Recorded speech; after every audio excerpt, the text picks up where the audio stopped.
ಇವತ್ತು ಸಿದ್ದರಾಮಯ್ಯನವರ ಆಡಳಿತದಲ್ಲಿ ಈ ರೀತಿ ಬದಲಾವಣೆಗಳು ಆಗ್ತಾ ಇರೋದ್ರ ಬಗ್ಗೆ ಯಾರಿಗೂ ಆಶ್ಚರ್ಯನೂ ಕೂಡ ಇಲ್ಲ.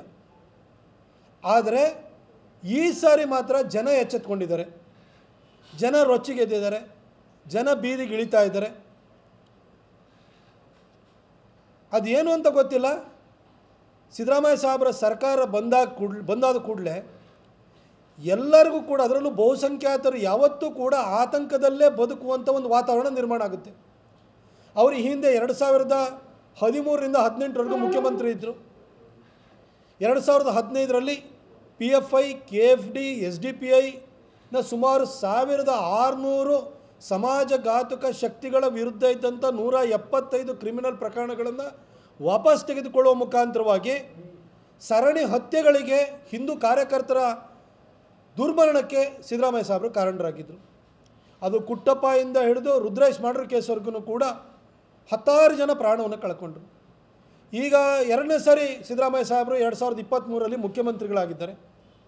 ಈಗ ಮತ್ತೆ ಅವರು ಈ ಬೈ ಎಲೆಕ್ಷನ್ಗಿಂತ ಮೊದಲೇ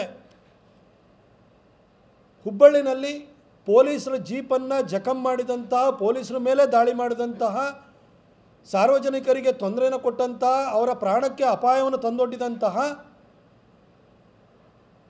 ದುರುಳ ಮುಸಲ್ಮಾನರ ವಿರುದ್ಧ ಇದ್ದಂತಹ ಅನ್ಲಾಫುಲ್ ಆ್ಯಕ್ಟಿವಿಟೀಸ್ ಪ್ರಿವೆನ್ಷನ್ ಆ್ಯಕ್ಟ್ ಅಥವಾ UAPA ಅಂತ ಏನು ಆ್ಯಕ್ಟ್ ಮುಖಾಂತರವಾಗಿ ಅವ್ರ ಮೇಲೆ ಕೇಸ್ ಹಾಕಿದ್ರು, ಆ ಕೇಸನ್ನೇ ವಾಪಸ್ ತೆಗೆದುಕೊಂಡು ಒಂದು ರೀತಿ ಮತ್ತೆ ರಾಜ್ಯದಲ್ಲಿ ಆತಂಕದ ವಾತಾವರಣವನ್ನು ಸೃಷ್ಟಿ ಮಾಡೋಕ್ಕೆ ಸಿದ್ದರಾಮಯ್ಯನವರು ದಾರಿ ಮಾಡಿಕೊಟ್ಟಿದ್ದು ಮಾತ್ರ ಅಲ್ಲ, ರೈತರ ಭೂಮಿ ಇರ್ಬೋದು, ಹಿಂದೂಗಳ ಭೂಮಿಗೂ ಕೂಡ ಇವತ್ತು ಕಂಟಕ ಬಂದಿದೆ. ಅವರು ಈ ಹಿಂದೆ ಮುಖ್ಯಮಂತ್ರಿ ಆಗಿದ್ದಾಗ ಕೇಸ್ ವಾಪಸ್ ತೆಗೆದುಕೊಳ್ಳೋ ಮುಖಾಂತರ ಹಿಂದೂಗಳ ಪ್ರಾಣಕ್ಕೆ ಕಂಟಕವನ್ನು ತಂದಿದ್ದರು.